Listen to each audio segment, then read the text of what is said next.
Bom dia, queridos! Chegamos no nosso 9º dia da exposição do Evangelho de João. Hoje é o 9º e último dia também. Vamos meditar no capítulo 19, 20 e 21. No capítulo 19, então começa, é a continuação do julgamento de Jesus. No versículo 1 ao 3, Pilatos manda que Jesus é açoitado e agora os soldados começam a zombar de Jesus. Eles fazem uma coroa de espinho, colocam sobre sua cabeça e eles têm que bater para que ela se encaixe. Os espinhos da região lá são pontiagudos, são finos e compridos e muito duros. Então eles fazem uma coroa e começam a zombar de Jesus. Colocam um manto de púrpura sobre ele e começam a gritar: "Salve, Rei de Judeus!" E ainda davam tapas e pancadas no rosto de Jesus no momento que eles zombavam. Depois Pilatos tornou a sair e disse: "Olha, eu estou trazendo ele de volta a vocês porque eu quero que saibam que não vejo uma culpa sequer, um tipo de crime nesse homem. E não há nada que eu veja ali para acusá-lo." E nesse momento Jesus sai para onde estavam as pessoas com essa coroa de espinho, manto de púrpura, e Pilatos fala: "Eis aí o homem." E quando eles viram a forma que Jesus estava ali, eles começaram a gritar: "Olha, crucifique-o, crucifique-o." Porém Pilatos disse: "Crucificam vocês, eu não acho nada de errado nele, por que eu crucificaria?" E no versículo 7 nós percebemos aqui que os judeus falam: "Olha, nós judeus não podemos, nós temos uma lei e por essa lei ele deve ser morto. Só que nós não somos autorizados a executar." Depois que o Império Romano dominou, os judeus perderam o direito de aplicar pena de morte. Então ele estava dizendo: existe uma lei, essa lei que eles estão falando está em Levíticos 24:16, onde dizia que qualquer um que blasfemasse contra Deus, fosse estrangeiro, fosse nativo, deveria morrer. Então eles apresentam essa lei para Pilatos para justificar o porquê que eles queriam que ele morresse. Ele está dizendo que ele é filho de Deus, então ele está indo contra essa lei, ele deve morrer.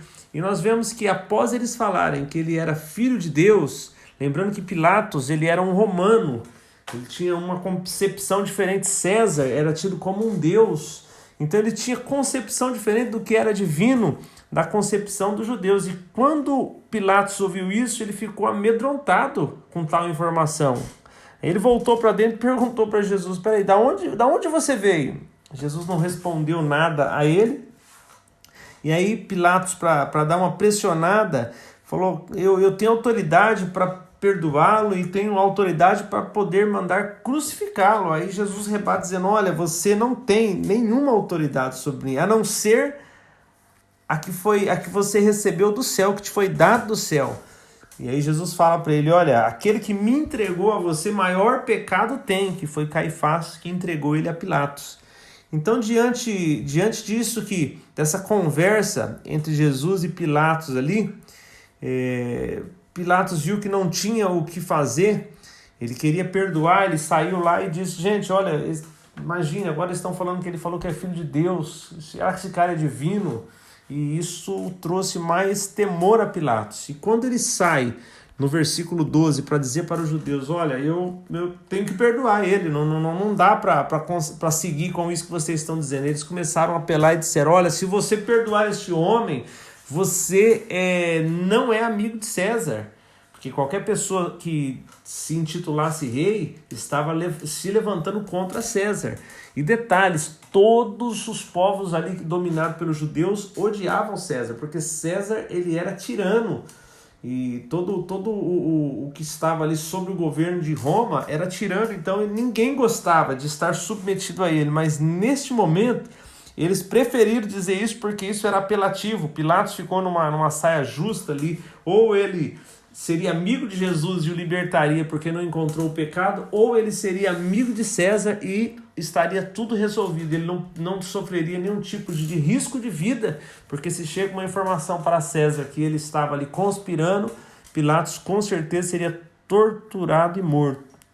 E após ouvir isso, Pilatos deixou Jesus ali do lado de fora, sentou na cadeira no julgamento, e aquele dia João deixa bem claro, João em todo momento aqui nós vemos ele relacionando a Páscoa com Jesus, relacionando a Páscoa agora com a morte de Jesus. João queria que todo mundo que estivesse ouvindo e as pessoas que tivessem dúvida do quanto Jesus ele estava sendo ali como aquele arquétipo, aquele cordeiro pascual que apontava para Jesus. Então agora João ele começa a fazer todo o paralelo para que as pessoas entendessem que Jesus era o cordeiro pascual.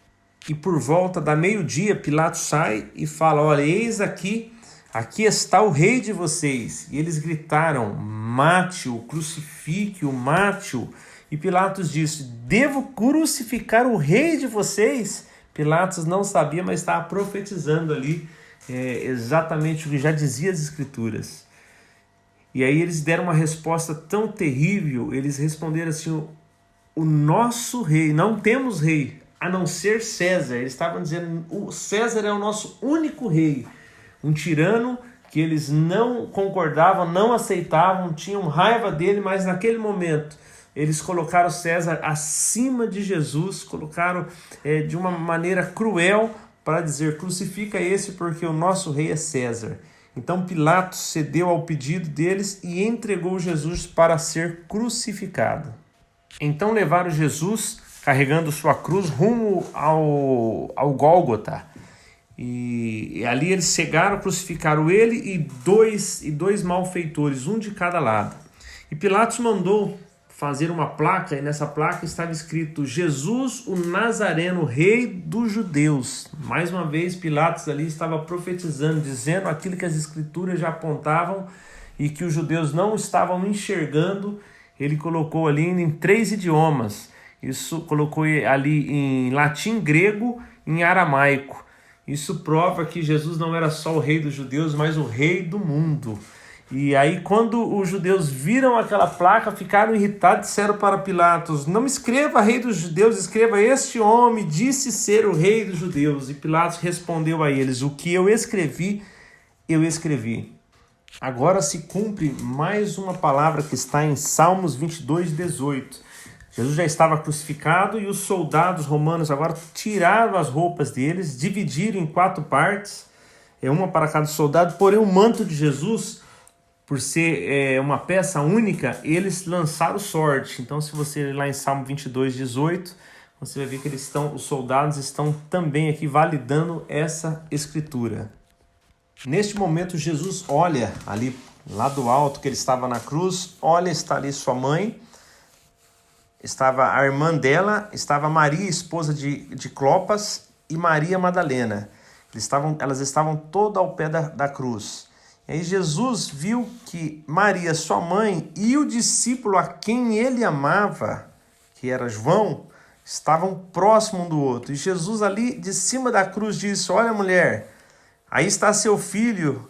E falou para o discípulo: olha aí, está sua mãe. E a partir daquele momento o discípulo a aceitou como mãe.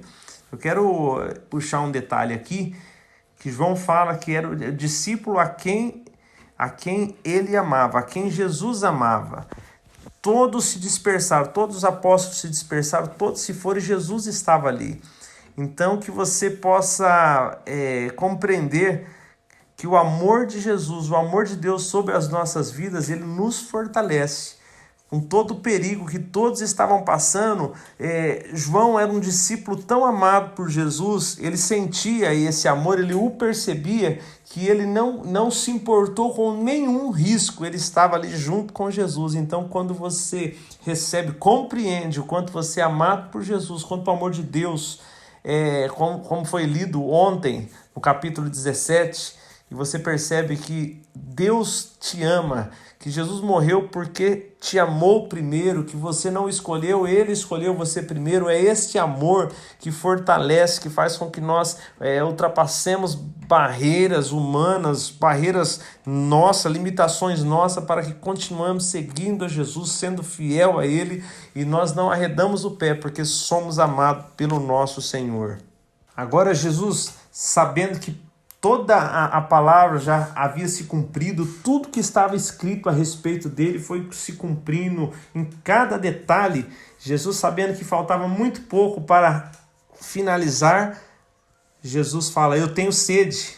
E quando Jesus fala que está com sede, eles pegam uma caneca de vinagre, mergulham uma esponja ali no vinagre, espeta essa esponja num galho de ísopo e leva até a boca de Jesus. E agora se cumpre mais duas palavras aqui. Se cumpre a palavra que estava em Salmos 69, 21, diz que deram vinagre a ele.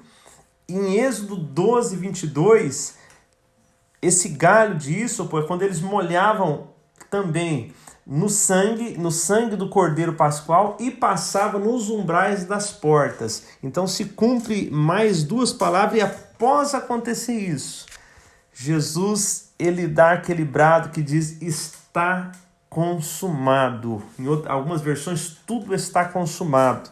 Esse tudo consumado, queridos, era usado para dívida. Quando se pagava uma dívida na época, eles colocavam que foi consumado aquela dívida. Estava pago, estava quitado. E naquele momento, aquele momento maravilhoso, onde tudo que havia contra nós, a dívida que estava contra nós foi paga, foi cancelada, os nossos pecados foi levado sobre ele, nós fomos libertos, nós fomos salvos, nós fomos ali, foi aberto o caminho, foi rasgado o véu, o Espírito Santo agora vem habitar em nós e passamos a ter o direito de ser chamados filhos de Deus. Querido, que momento maravilhoso quando Jesus gritou: tudo está consumado. Eu não sei se você pode sentir essas palavras de Jesus ressoando ao seu coração de uma maneira assim: olha, eu fui perdoado, eu tenho direito à salvação, a graça me alcançou, porque Jesus passou tudo que ele passou para que eu tivesse vida e vida em Jesus. Fazer um parênteses, como João estava falando, relacionando Jesus com a Páscoa, Jesus ele foi morto no momento que eles estariam preparando o Cordeiro Pascual. Jesus foi morto neste momento. Depois que acontecia a preparação, o segundo momento era a festa das primícias. Na festa das primícias, eles pegavam ali os primeiros frutos e eles sacudiam ali diante de Deus, porque eles estavam dizendo: olha, que a colheita inteira seja como esses primeiros frutos. E bem nas primícias foi quando Jesus ressuscita. E o Pentecoste, que vinha 50 dias depois da primícia, era a colheita. Então nós vemos que João está relacionando Jesus exatamente no momento que foi feito a primeira aliança. E agora Jesus levanta essa nova aliança no seu próprio sangue. E como Jesus foi crucificado no momento onde eles estariam preparando para entrar no sábado, para iniciar ali a festa da Páscoa, os judeus pediram para que eles fossem lá, que era uma prática comum, porque a morte por crucificação era uma morte terrível, que às vezes ficava dias a pessoa ali para morrer, que ela ia morrendo aos poucos, com tanto sofrimento. Então eles pediram para que se quebrasse as pernas. Quando quebrasse as pernas da pessoa que estava crucificado, a pressão, ele não tinha como segurar o corpo dele mais com os pés que estavam pregados, o corpo forçava para baixo, os braços forçava para cima, comprimia o pulmão, não conseguia respirar e morria asfixiado. Então foi quando eles chegaram, quebraram as pernas do primeiro malfeitor de um lado, quebraram as pernas do outro, e quando chegaram em Jesus, eles verificaram que Jesus já estava morto. Mas aqui também estava se cumprindo mais palavras que foram escritas em Salmos, em Êxodo, em Zacarias. Em Salmos 34, 20, diz que não foi quebrado um só osso do seu servo. Então estava se cumprindo. Quebraram dos dois malfeitores e não quebraram nenhum osso de Jesus. Em Êxodo também 12, 46, diz que quando eles preparassem o Cordeiro Pascual, esse cordeiro era para ser comido, tudo, tinha todo o esquema que era para preparar esse cordeiro e para comer porém não era para quebrar nenhum osso do cordeiro também. Então Jesus, como cordeiro pascal, estava entrando nessa mesma ordem lá de Êxodo. E em Zacarias está escrito lá em 12:10, que quando eles perceberam que Jesus estava morto, eles furaram com a lança o lado de Jesus e saiu água e sangue. Então Zacarias diz que eles o transpassaram. Então esse momento estava cumprindo Zacarias 12:10 também. E João no versículo 35 fala assim, olha, uma testemunha ocular dessas coisas apresentou um relatório preciso. Ele mesmo viu e está contando a verdade para que vocês também possam crer. Então João estava dizendo, eu vi isso que eu estou contando para vocês aqui, que eu estou escrevendo, não é algo que alguém me contou. Eu vi, eu presenciei, eu estava lá, eu assisti tudo isso que estou dizendo para você. Então tudo isso é verdade, eu quero que vocês creiam. Agora, finalizando o capítulo 19, do versículo 38 ao 42... José de Arimateia, um discípulo que servia Jesus às ocultas, às escondidas, porque ele tinha medo dos judeus, a Bíblia aqui nos revela, pediu para que Pilatos liberasse o corpo de Jesus. Então Pilatos deu permissão a ele e ele levou o corpo que ele queria preparar para sepultar o corpo de Jesus. E Nicodemos, aquele que tinha conversado com Jesus à noite sobre nascer de novo, agora em plena luz do dia aparece carregando ali uma mistura de mirra com aloés, e que era algo pesado, em 30 e 35 quilos. Então ele pegou junto com José de Arimateia o corpo de Jesus, conforme era o costume judaico ali, antes de sepultar, eles envolveram o corpo de Jesus num linho fino e colocaram todas aquelas especiarias que tinham ali e levaram ele num sepulcro. Tinha um sepulcro novo que pertencia a José de Arimateia, nunca tinha sido usado, e eles colocaram Jesus e deixaram ali, e colocaram uma pedra na frente, e eles tinham que fazer muito rápido porque estava na preparação para o sábado. E eles não poderiam fazer isso depois que virasse da sexta para o sábado. Então correram, fizeram, Jesus ficou sepultado ali, justamente por 2 discípulos que eram discípulos de longe, que não estavam ali, não pertenciam àquele grupo que Jesus havia escolhido para estar com ele todo o tempo. Queridos, agora entramos no capítulo 20, o título do capítulo 20, o dia mais importante da história da humanidade. No primeiro dia da semana, logo pela manhã, ainda não havia clareado o dia, Maria Madalena foi ao sepulcro e quando chegou lá ela viu que a pedra havia sido removida. Então ela correu de volta e correu muito até Simão Pedro e o outro discípulo a quem Jesus amava. João deixa sempre esse suspense aqui para falar dele. E ela chegou ali quase sem fôlego e informou, ora, tiraram a pedra do sepulcro e não sabemos aonde o puseram.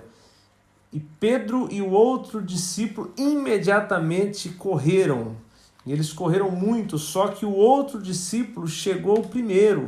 Passou Pedro e chegou primeiro. João devia estar mais em forma do que Pedro neste momento. E ele parando para olhar lá dentro, ele não entrou no sepulcro, João não entrou, olhou lá de fora, e ele viu que as peças de linho que estavam ali, e foi no momento que Pedro chegou, Pedro era mais assim atirado, já chegou, passou por ele e entrou no sepulcro. E quando Pedro entrou, aí João entrou também, e as peças de linho estavam deixadas ali. Só que teve um detalhe, João narra aqui, o detalhe que com certeza ele reparou muito bem ali. Estavam as peças de linho e separado dessas peças estava cuidadosamente dobrado aquela peça que ia sobre a cabeça de Jesus.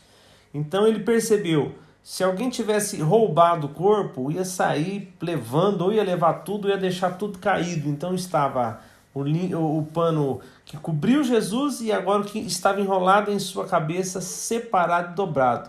E como João estava aqui na lógica, ele fez um cálculo e falou, peraí, ninguém roubou. E aí aqui nós lemos que depois de ter feito essa perícia, João creu. João ali, ele entendeu a lógica. Não pode ter sido roubado. Não tem como alguém roubar e dobrar o paninho e colocar. Então, naquele momento, João creu. E naquele momento eles não tinham compreendido, ninguém tinha compreendido até aquele momento que, com base nas Escrituras, Jesus iria ressuscitar. Então eles estavam ainda perdidos, eles pensavam que Jesus tinha tido o corpo roubado porque eles não tinham compreendido ainda o que as Escrituras tinham dito sobre a ressurreição de Cristo. Após isso, os discípulos voltaram para casa, porém Maria não voltou, ficou ao lado de fora, chorando. Enquanto chorava, ela se abaixou e olhou para dentro do sepulcro e viu ali 2 anjos sentados, 2 homens de branco. E quando ela viu os homens ali, eles disseram a ela: mulher, por que você está chorando? Ela exclamou: levaram o meu Senhor. E ela disse: eu não sei onde o colocaram. E depois de dizer isso, ela virou-se para trás e viu Jesus parado ali, mas não o reconheceu. Ela viu e ela confundiu, ela pensou que fosse o jardineiro que estava ali, porque ali havia um jardim. E Jesus perguntou para ela: mulher, por que você está chorando?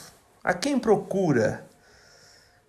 E ela, nesse pensamento de ser o jardineiro, falou: moço, se você o levou, diga-me, por favor, onde você colocou para que eu possa ir cuidar dele. E naquele momento Jesus disse: Maria. Queridos, quando ela ouviu o seu nome sendo dito por Jesus, eu não sei se o que tocou, a forma de dizer, o jeito que ele falou, eu não sei se abriu ali alguma janela, alguma revelação a ela, mas naquele momento que ele o chamou por Maria, ela virou rapidamente olhar para ele e exclamou: Rabone, mestre. Ela reconheceu Jesus naquele momento. Jesus, eu acho que ela foi afoita para o lado de Jesus. Jesus falou: olha, não me detenha, não me abrace, pois ainda eu não subi para o Pai. E vão lá até os meus irmãos e dê esse recado. E ele fala: olha, eu subo para o meu Pai e Pai de vocês, meu Deus e Deus de vocês. Ah, queridos, neste momento ele está dizendo: olha, o meu Pai é Pai de vocês. Agora, com esse acontecimento de morte e ressurreição, vocês passam a ser filhos de Deus. Agora o meu Pai é Pai de vocês, o meu Deus é Deus de vocês. A partir do momento da minha morte e ressurreição, vocês foram adotados, vocês foram enxertados. Diga isso a ele. Maria saiu correndo, Maria Madalena saiu correndo para dar a notícia e chegou lá e falou: olha, eu vi o Senhor, e relatou tudo que ele tinha dito a ela. Ela relatou aos discípulos. Mais tarde, no mesmo dia, os discípulos estavam reunidos, mas eles estavam com medo. Preste atenção nesse detalhe. Eles estavam com medo dos judeus. E haviam trancado todas as portas da casa. Tudo estava trancado. Eles estavam ali sem saber, com medo do que pudesse acontecer. E de repente, com tudo trancado, com tudo fechado, Jesus entrou. Jesus entrou com porta trancada e tudo. E pôs-se no meio deles e disse: paz seja com vocês.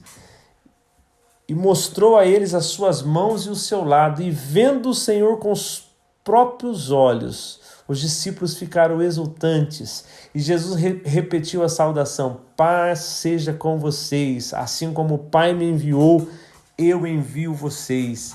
E ele respirou fundo e soprou sobre eles, e eles receberam o Espírito Santo. Se vocês perdoarem os pecados de alguém, esses pecados serão perdoados para sempre. Se vocês não perdoarem, os pecados não serão perdoados. Queridos, quando nós vemos aqui, eles estavam com medo dos judeus, de portas e janelas trancadas. Lá no Pentecoste, nós vemos que eles estavam ali com ousadia, agora no meio dos judeus, no meio ali de todos, e eles pregaram e 3.000 almas se converteram. Então nós vemos que aqui eles estavam com medo. Lá em Atos 2 eles estavam com ousadia. Sabe por que do medo passaram a ter ousadia? Porque quando eles viram Jesus, eles passaram a crer na ressurreição. Quando nós não temos esperança, é onde nós temos medo. As pessoas têm medo, andam com medo porque não há esperança. Mas quando eles viram Jesus, a esperança nasceu para eles, passaram a crer. Quando viram que era realmente Jesus que estava ali, eles passaram a entender tudo que ouviram sobre ressurreição agora é verdade. E o fato deles crerem na ressurreição e receber o Espírito Santo, eles passaram a ter ousadia, agora não estavam mais com medo dos judeus, eles estavam ali pregando em alto e bom som e as pessoas se convertendo. Então, queridos, quando você passa a entender que a nossa esperança está no Senhor, seremos um dia ressuscitados como Ele foi a primícia da ressurreição. E nós também seremos ressuscitados, a nossa esperança é renovada, a nossa esperança traz para nós uma vivência hoje diferente. Quando uma pessoa tem esperança, ela crê na ressurreição, ela crê que Jesus o ressuscitará como Ele ressuscitou também, tudo muda a nossa vida. Nós vemos com a pandemia, que foi tão terrível e está em seu final, glória a Deus por isso. Nós vemos o medo das pessoas, o medo da morte, é porque não se tem esperança após a morte. E quando os discípulos viram Jesus, se nasceu a esperança no coração e todo o medo foi embora. Tomé não estava com eles nesse dia. E quando eles encontraram Tomé, eles falaram para ele, olha, Jesus apareceu. E os discípulos contando ali afoito, e eles falaram assim, nós vimos o Senhor. Mas ele disse, olha, se a não ser que eu veja os buracos dos cravos em suas mãos, e coloque o dedo neles e toque o seu lado, não vou acreditar. E aí, passado 8 dias, eles estavam novamente naquela sala, as portas e janelas trancadas, e Jesus entrou ali novamente e falou, paz seja com vocês. Ele voltou-se para Tomé e disse, olha, examine as minhas mãos, toque o meu lado, não seja descrente, creia. E naquele momento, Tomé passou a crer também como os outros já haviam crido. E Jesus disse, olha, você crê porque viu com os próprios olhos. Bênçãos maiores ainda estão reservados para os que creem sem ver. E aí João conclui aqui dizendo, o capítulo 20, que Jesus realizou outros sinais que revelavam Deus, muito mais do que consta neste livro. Esses que estão escritos aqui é para que vocês creiam que Jesus é o Messias, o Filho de Deus, e ao crer tem uma vida real e eterna, como Ele pessoalmente a revelou. Agora, queridos, no capítulo 21 e último do Evangelho de João, nós vemos que as 2 vezes que Jesus apareceu para eles, Pedro não estava na casa as 2 vezes. Agora, passado alguns dias, Jesus apareceu outra vez a eles, agora no mar de Tiberíades, o mar da Galileia. Aconteceu assim, Pedro, Tomé, Natanael e os irmãos Zebedeus e 2 outros discípulos estavam na praia e Pedro disse, vou pescar. Os outros disseram, vamos com você. E eles entraram no barco, mas não pegaram nada naquela noite. Vou dar um pause aqui. E agora Jesus, ele começa a remontar. Ele veio agora para se manifestar a Pedro e ele remonta agora uma cena. A cena que tinha acontecido no Evangelho de Lucas, capítulo 5, quando Jesus chamou Pedro para segui-lo e ser seu discípulo.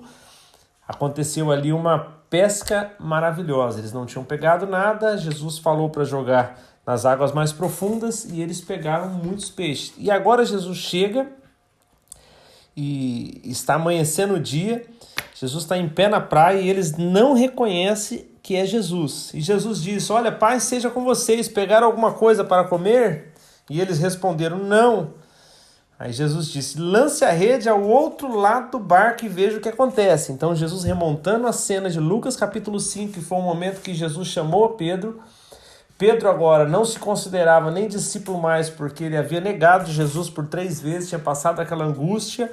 E Jesus vem e cria a mesma cena do primeiro encontro. E de repente havia tantos peixes na rede que eles não conseguiam puxá-la. Então o discípulo que Jesus amava disse a Pedro, né? João, de novo, citando ele como se em vez de dizer João, está citando o discípulo que Jesus amava. Disse a Pedro, é o Senhor. E quando Pedro percebeu que era o Senhor, vestiu a sua roupa, pois estava despido, e pulou no mar, e os outros discípulos vieram de barco, pois não estavam muito longe da praia, cerca de 100 metros. E ajudando a puxar a rede lotada de peixes. Quando saíram do barco, viram ali uma fogueira e havia peixe e pão assando sobre ela. Outro detalhe aqui, essa fogueira aqui, ela no grego é antráquia, essa palavra brasa aqui, em algumas versões, fogueira em outras, ela só aparece 2 vezes na Bíblia. 2 vezes por ser uma palavra grega, mais precisamente 2 vezes no Novo Testamento. Em João 18:18 e aqui em Lucas 5. Vai aparecer em Romanos 12, também falando sobre 12:20, sobre brasa, mas ali já é uma outra palavra. Então essas 2 vezes que aparece essa palavra antráquia, em João 18:18 e agora. E João 18:18 foi quando Pedro foi ali onde Jesus tinha sido preso, e ele entra no local e a mulher pergunta para ele nega Jesus a primeira vez, e a outra vez que ele nega Jesus, ele estava do lado de uma fogueira se aquecendo, e ali aparece também essa palavra antráquia. Então, os 2 momentos. Então, Jesus recria a cena da pesca maravilhosa e agora coloca ali o mesmo tipo de fogueira que estava no dia que ele negou a Jesus. Embora já tivesse pão e peixe sobre a brasa, Jesus disse, traga alguns peixes que acabaram de apanhar. E Simão Pedro juntou-se a eles e puxou a rede para a praia. Haviam 153 peixes grandes, e mesmo com todos aqueles peixes, a rede não se rasgou. E Jesus disse, a comida está servida. E nenhum dos discípulos ousava perguntar, quem é você? Eles sabiam que era Jesus. E Jesus então tomou o pão e deu a eles, e fez o mesmo com os peixes. E era a 3ª vez que Jesus se manifestava vivo aos discípulos desde que havia ressuscitado dos mortos. Depois deles terem se alimentado, Jesus foi a Pedro e disse, Pedro, você me ama com amor sacrificial? Jesus está fazendo um jogo de palavras com Pedro agora. Você me ama com amor sacrificial? Mais do que estes? Aí Pedro responde, sim, Senhor, tu sabes que eu gosto de você. Jesus pergunta se ele ama ele com amor ágape, agapau, e ele responde com amor filéu, eu gosto de você.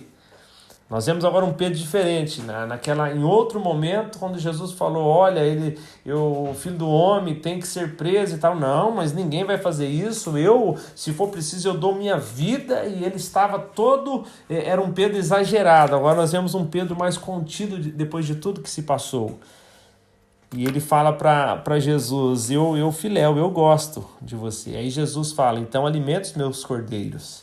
Jesus pergunta pela 2ª vez, Pedro, você me agapau, você me ama com amor sacrificial?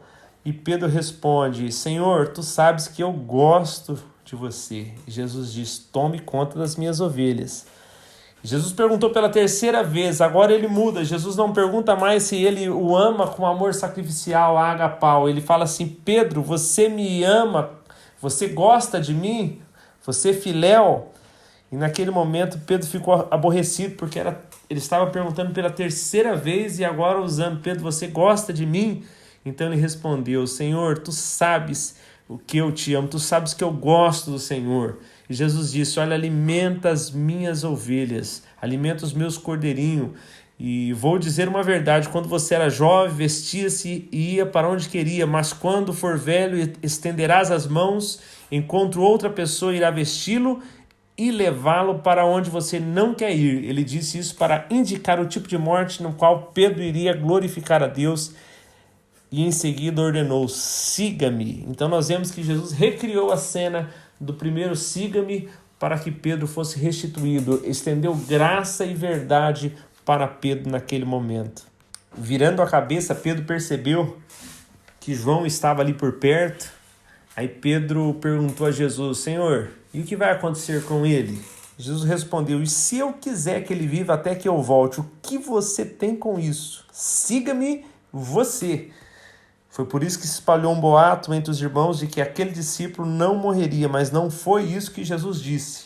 Ele disse apenas: se eu quiser que ele viva até que eu volte, o que você tem com isso? Só estava Jesus, Pedro e João. Quem será que espalhou esse boato? E é esse mesmo discípulo João que foi testemunho ocular de todas as coisas que escreveu, e todos sabemos que seu relato é confiável e preciso. Há muitas outras coisas que Jesus fez. Se todas fossem escritas, cada uma delas, uma por uma, não consigo imaginar um mundo grande o bastante para caber tamanha biblioteca. Queridos, aqui nós finalizamos o Evangelho de João. Espero que você tenha ouvido o Espírito Santo falar com você durante esses 9 dias. Espero que você tenha se alimentado de um livro tão poderoso, de um evangelho tão maravilhoso, a qual não dá para apenas comentá-lo simplesmente ou apenas expor como nós fazemos em outros livros. É um evangelho muito poderoso e foi uma bênção estar com vocês em mais esses 9 dias. Que o Senhor os abençoe, os guarde, derrame sobre vocês graça e que possamos... Falta muito pouquinho para concluirmos, falta muito pouquinho, que você persevere até o fim, que Deus o abençoe em nome de Jesus. Fiquem com Deus.